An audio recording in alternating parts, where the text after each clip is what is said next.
Hello and welcome to today's episode of CivilianSpaceX Updates. On today's episode, we go over Ship 24 rolls out and is lifted to Suborbital Pad B. A booster readies up for static files, and finally B7.1 completes some tests. Let's get right to it.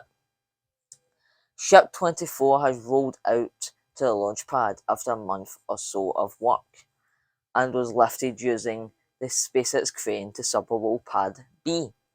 This work installed 6 Raptor 2 engines to the prototype.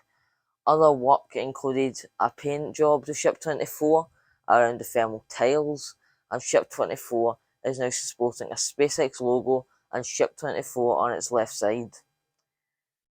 This ship looks more ready than ever for orbit, with Starlink receivers and thermal sensors also been spotted, and also shows how much work Ship 20 would have needed to bring it up to spec.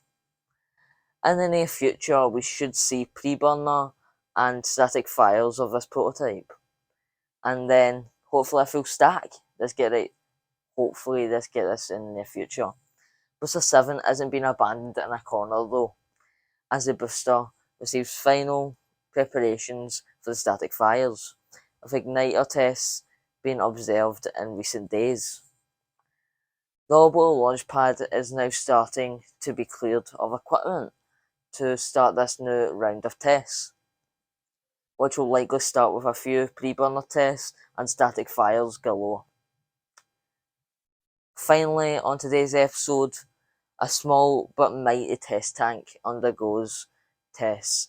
B7.1 was pressurised during a recent test, with rams producing loads of liftoff and ascent on the test tank. No obvious malfunctions were observed, and proves that SpaceX alliterations are working well, and as well as their building techniques. And that's it for today's episode. I'm your host Jack. If SpaceX don't stop, neither do I. Ad Astra.